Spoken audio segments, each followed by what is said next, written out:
Good morning, dear students. I am Ms. Vandana Pai.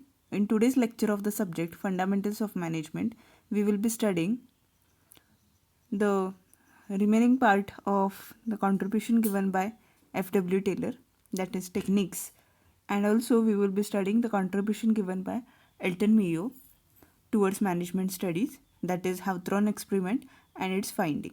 Okay, so let's see what are the different techniques of scientific management.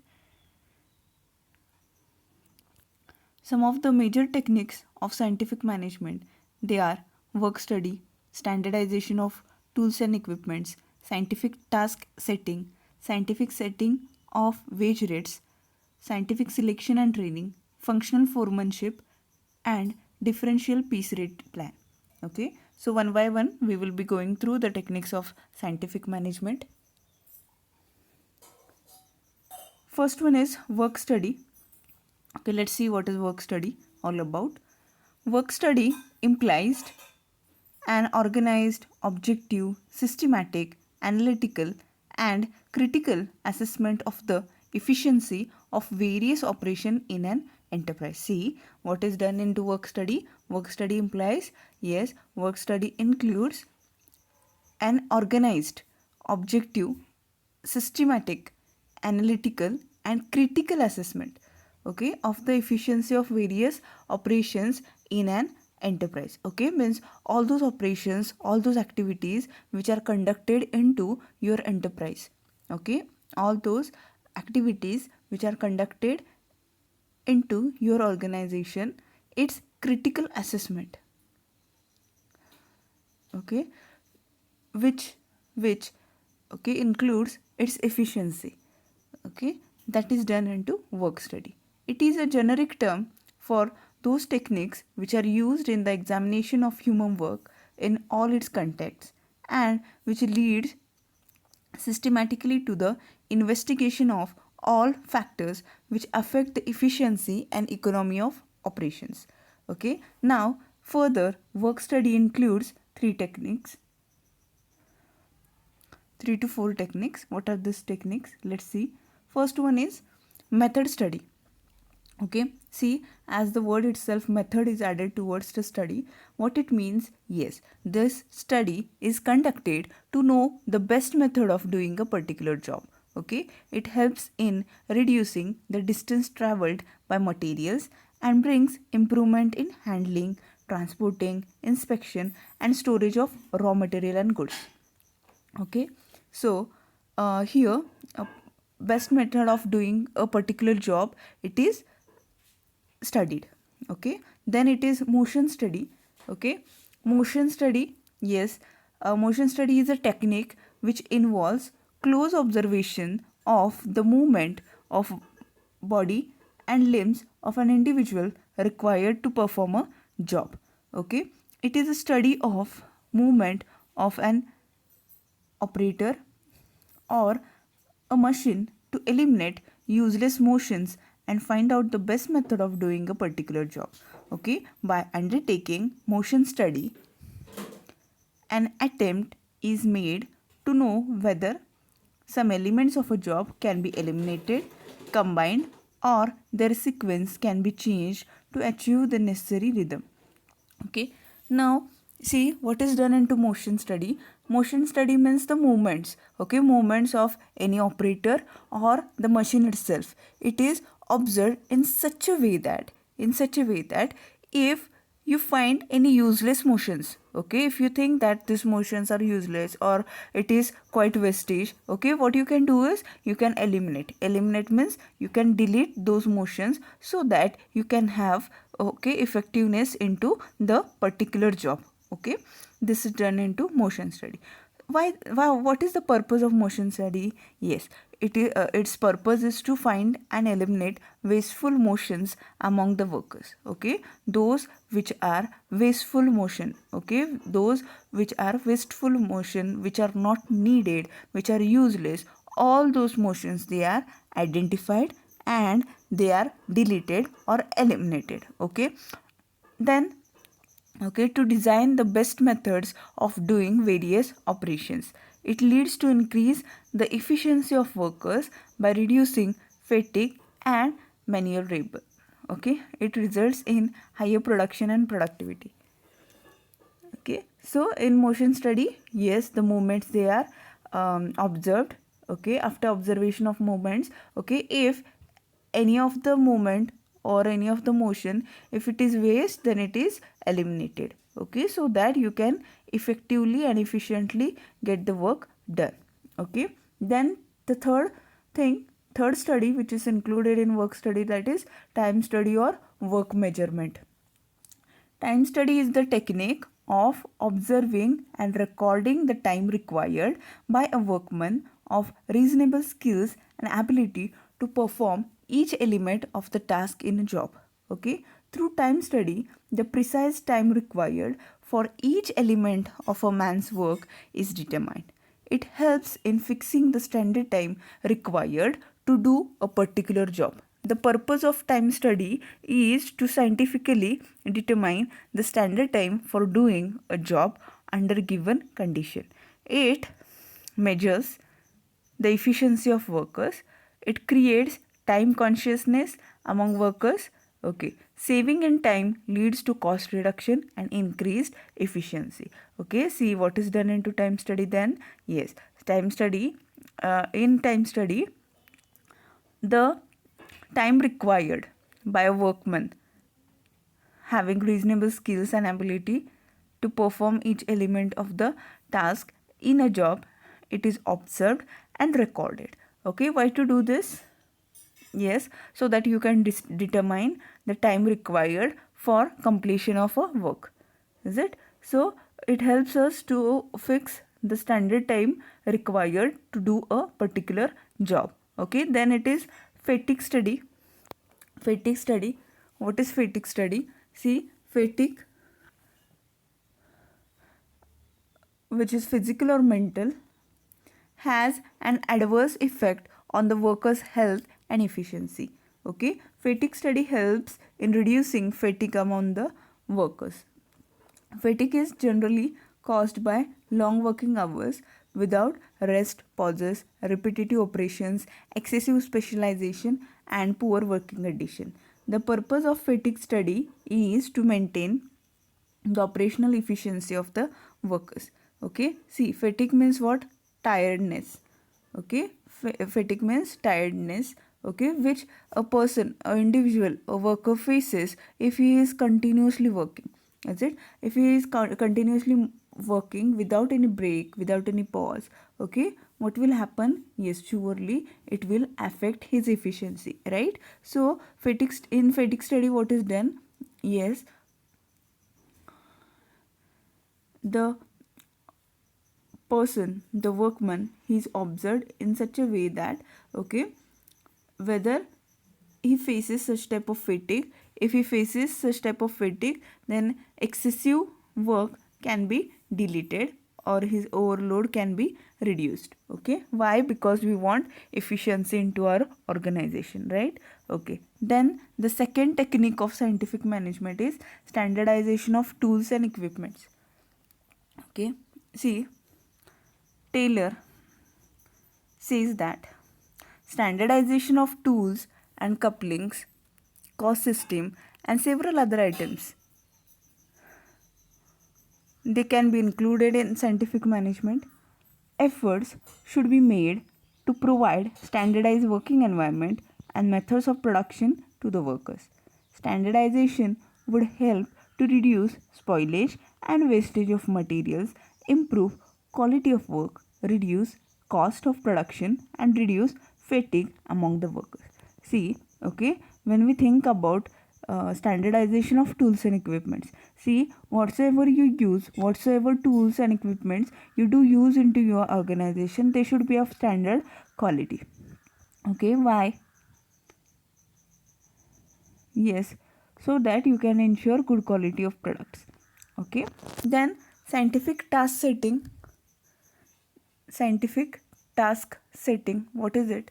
See, it is very important to set a standard task which an average worker source does during a working day. Okay, see, you are required to find out what an average worker, okay, can complete Okay, what portion of the task he can complete within a day. Okay, Taylor called it as fair day's work. Okay, Taylor says that, okay, the average worker, whatsoever standard task he does completes, okay, it is termed as fair day's work. Okay, he emphasized the need for fixing a fair day's work because it will prevent the workers from doing work much below their capacity. Okay, the standard task will act as a norm before the workers. Okay, the standard task will act as a norm before the workers. If no standard is set, the workers will work below his capacity. Okay, if the standard task, if there is no standard set, then the workers will surely work below his capacity. Okay, if you want to optimally use the workers efforts, then what you can do is you can determine the standard task. Okay, then it is scientific setting of wage rates. Okay, wage rates, yes, whatsoever you pay for the work which the person, the laborer, does into your organization. Yes, wage rates should be fixed in such a way that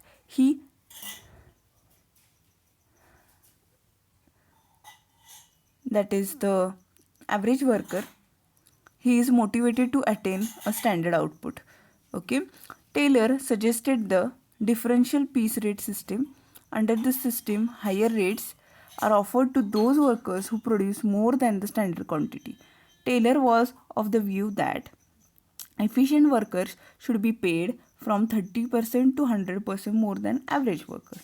Okay, see, what Taylor says that, okay, the wage rate should be the motivational factors which induce a person to attain the standard output.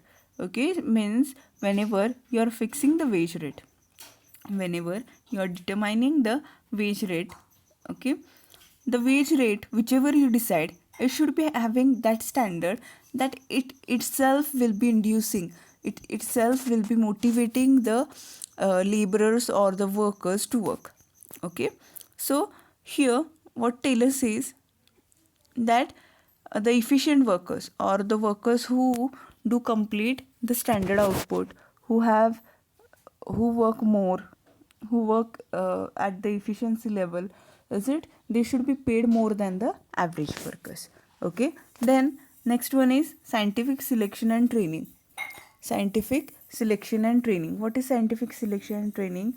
The management should design scientific selection procedure so that right men are selected for the right jobs. Okay, see what management says here.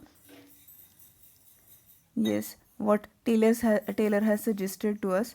Yes, see, while selecting, is it, while selecting the employees, or while selecting people or workers for your organization, what you should be doing, yes, try to select right men at right job. Okay, the first step in scientific selection is determining the job for which workers are required. Okay, after that, the most appropriate qualification, training, experience, and the level of efficiency for requisite post are determined. Employees are selected according to predetermined standard in a impartial way. Okay, see, while selecting, you should be impartial, but you should select a right person having appropriate qualification, okay, training and experience. Okay, then it is functional foremanship. Taylor has advocated that specialization must be introduced in a factory. He advocated functional foremanship for this purpose. Okay, functional foremanship is a form of organization which involves supervision of a worker by several specialist foremen. Okay, for instance, matters relating to speed of work and repairs of machinery will be supervised by the speed boss and the repair boss respectively. Okay, the purpose of functional foremanship is to improve the quality of supervision of workers, okay, by employing specialist foreman. Okay, Taylor believed that a single foreman is not competent to supervise all the functional matters. In Taylor's functional foremanship, planning is separated from execution. He recommended 8 foremen in all to control the various aspects of the production. He suggested 4 foremen respectively in planning department, okay, namely route clerk, instruction card, clerk time and cost dark, and shop disciplinarian. Okay, the 4 foremen recommended for getting the required performance from the workers include gang boss, speed boss, repair boss and inspector. Okay, this would be those 8 foremen. Okay, this will be the 8 foremen who will be controlling various aspects of production, okay, so that you can achieve whatever you have determined for your organization. Okay, functional foremanship means what? Yes, as per the function you do appoint foreman who will supervise workers, okay, because they have that specialization, right? They do have their specialization. If you appoint a single foreman, then he will not be compatible, he will not be able to look after each and every aspects of your organization. Okay, so then it is differential piece rate plan. Differential piece rate plan. What is differential piece rate plan? Let's see. This plan was suggested by Taylor, of course, to attract highly efficient workers. Okay, under this plan there are two piece work rates. Okay, one is lower and another is higher. Okay, see, okay, in this differential piece rate work rates, they are determined in two ways. Okay, first one is lower, second one is higher. Okay, the standard of efficiency is determined in terms of number of units during a day or standard same. The worker who produces more than standard output within the standard time, okay, he will be given higher piece rate.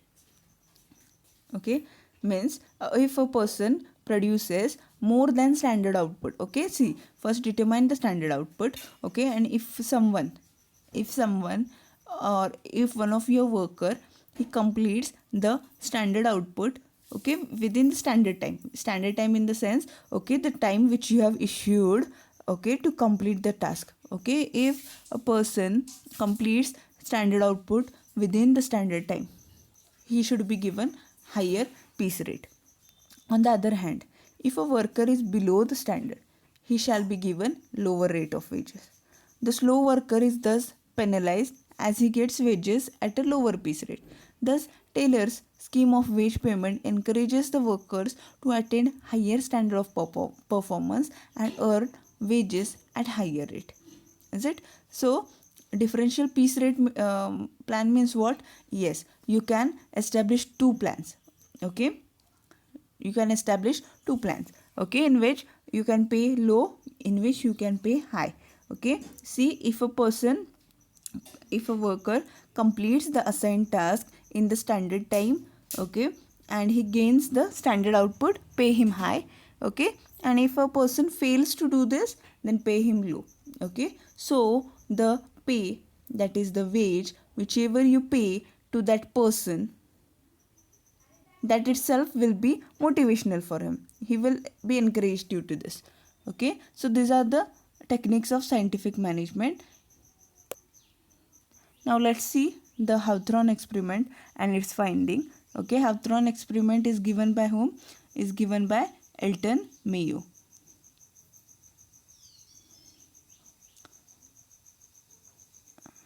In which, okay, he has highlighted the human approach or the humanitarian approach is used, okay, in which there are major phases, such elimination experiments, relay assembly test room experiments, mass interviewing program, bank wiring observation room experiment, etc. So one by one we will go through it.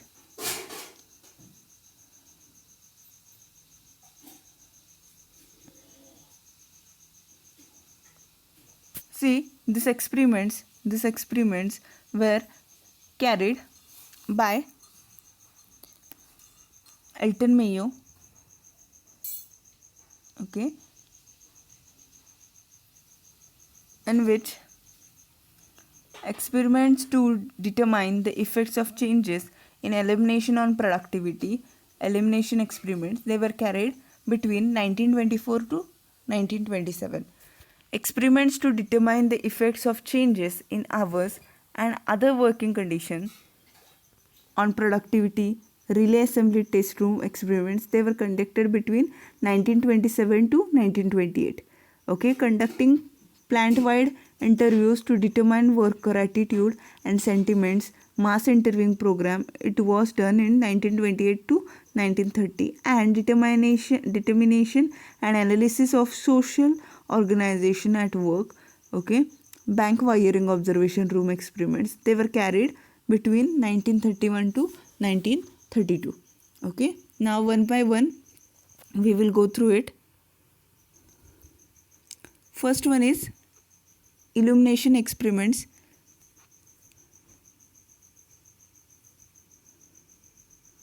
See, illumination experiments were undertaken to find out how varying levels of illumination affected the productivity. Illumination means what? Amount of light at workplace, a physical factor. Okay. The hypothesis was that with higher illumination, productivity will increase. In the first series of experiments, a group of workers was chosen and placed in two separate groups. One group was exposed to varying intensities of illumination. Since this group was subjected to experimental change, it was termed as experimental group. Okay, another group was as control group, continued to work under constant intensities of illumination. The researcher found that as they increased the illumination in experimental group, both groups increased production. When the intensity of illumination decreased, the production continued to increase in both the groups. Okay, production in the experimental group decreased only when the illumination was decreased to the level of moonlight. Okay, the decrease was due to light falling much below the normal level. Thus, it was concluded that illumination did not have any effect on productivity, but something else was interfering with the productivity. At that time, it was concluded that human factor was important in determining productivity, but which aspect was affecting, it was not sure. Therefore, another phase of experiments were undertaken. Okay, see, in the first stage, what is done? Elimination experiment is done. Elimination experiment means what?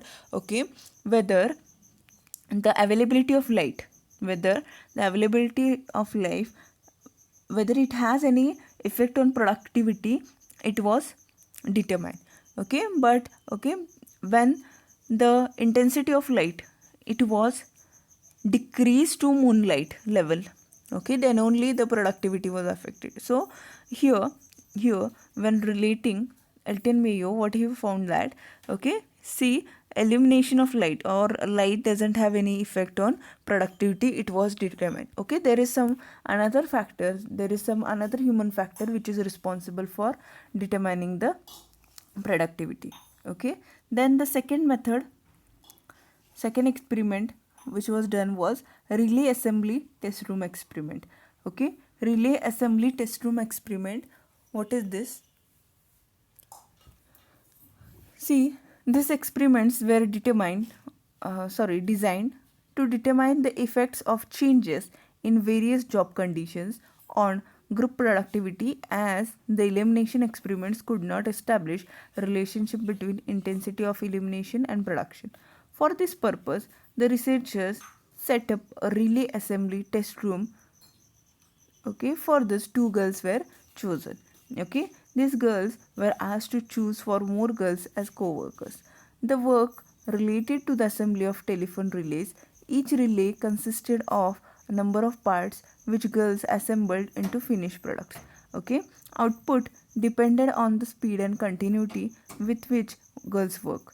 Okay, the experiment started with introducing numerous changes in sequence with duration of each change ranging from 4 to 12 weeks. Okay, an observer was associated with girls to supervise their work. Before each change was introduced, the girls were consulted. They were given opportunity to express their viewpoints and concerns to the supervisor. In some case, they were allowed to take decisions on matters concerning them. Okay, so following were the changes and resultant outcomes. The incentive system was changed so that each girl's extra pay was based on the other five rather than output of larger group, say 100 workers or so. The productivity increased as compared to before. 2 5 minutes rest, one in the morning section and other in the evening session were introduced, which were increased to 10 minutes. The productivity increased. The rest period was reduced to 5 minutes, but frequency was increased.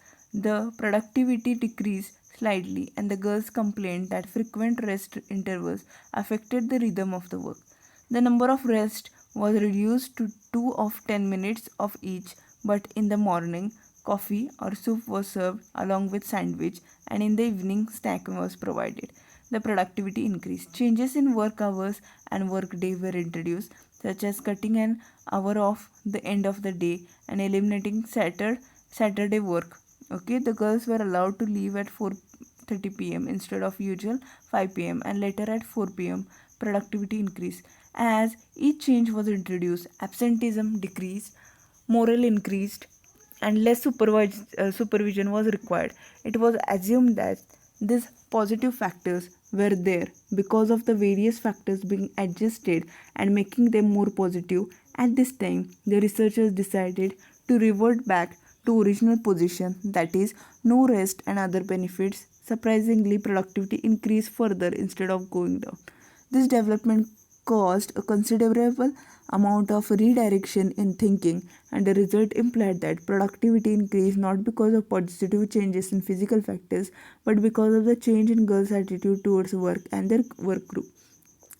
So, they developed a feeling of stability and a sense of belongingness. Since there was more freedom of work, they developed a sense of responsibility and self discipline. The relationship between supervisor and workers became close and friendly.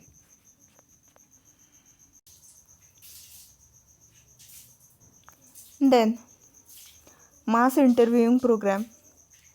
During the course of experiment, about 20,000 interviews were conducted between 1928 and 1930 to determine employees' attitude towards company, supervision, insurance plan, promotion, and wages. Initially, these interviews were conducted by means of directing questioning, such as do you like to supervise do you like the supervisor, or is he in your opinion fair, or does he has favorites, etc. Okay, this method has disadvantage of stimulating or oversimplified yes or no responses which could not get the root of the problem. The method was changed to non-directive interviewing, where interviewer was asked to listen to instead of talking, arguing, or advising. The interview program gave valuable insight about the human behavior in the company. Some of the major findings of the program were as follows. A complaint is not necessarily an objective fact. It is a symptom of personal disturbance, the cause of which may be deep seated. Okay, objects, persons, or events are carriers of social meanings. They become related to employee satisfaction or dissatisfaction only as the employee comes to view them from his personal situation. Okay, the personal situation of a worker is a configuration composed of a personal preference involving sentiments, desires, and interest of the person and the social reference constituting the person's social past and his present interpersonal relations. The position or the status of a worker in the company is a reference from which the worker assigns meaning and value to the events, okay, objects and features of his environment, such as hours of work, wages, etc. The social organization of the company represents a system of values from which the worker derives satisfaction or dissatisfaction according to the perception of his social status and expected social rewards. The social demands of the workers, they are influenced by social experience in groups both inside and outside the work plant. During the course of interviews, it was discovered that workers' behavior was being influenced by group behavior. However, this conclusion was not very satisfactory, and therefore researchers decided to conduct another series of experiments. As such, the detailed study of a shop situation was started to find out the behavior of workers in small groups. Then bank wiring observation room experiment. Okay, these experiments were conducted to find out the impact of small groups on the individuals. In this experiment, a group of 14 male workers were formed into a small work group. Okay, the men were engaged in the assembly of terminal banks for the use in telephone exchanges. Okay, the work involved attaching wires with switches for certain equipments used in telephone exchanges. Okay, hourly wage for each worker was fixed on the basis of average output of each worker. Bonus as also payable on the basis of group effort. It was expected that highly efficient workers would bring pressure on less efficient workers to increase output and take advantage of a group incentive plan. However, the strategy did not work and workers established their own standard of output, and this was enforced vigorously by various methods of social pressure. The workers cited various reasons for this behavior, that is, fear of unemployment, fear of increase in output, desire to protect slow workers, etc. The Hawthorne experiments clearly showed that a man at work is motivated by more than the satisfaction of economic needs. Management should recognize that people are essentially social beings, not merely economic beings. Okay, as a social being, they are members of a group, and management should try to understand group attitudes and group psychology. Okay, so these were the experiments carried under Hawthorne experiment. Okay, then the conclusion, which was determined by Elton Mayo, Professor Elton Mayo. First is social unit.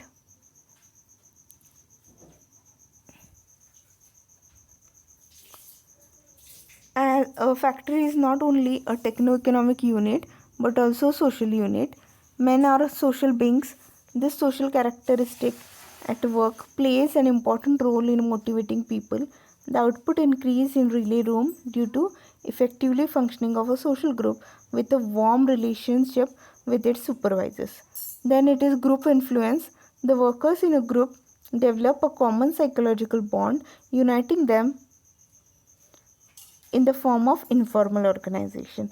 Their behavior is influenced by this group's pressure of a group rather than management demands, frequently has the strongest influence on how productive workers would be. Group behavior, management must understand that a typical group behavior can dominate or even supersede individual proficiencies. Motivation, human and social motivation can play even a greater role than mere monetary incentives in moving or motivating and managing employee group. Okay, supervision, the style of supervision affects workers' attitude to work and his productivity. A supervisor who is friendly with his workers and takes interest in their social problems can get cooperation and better results from the subordinates. Okay, working condition, productivity increases as a result of improved working conditions in the organization.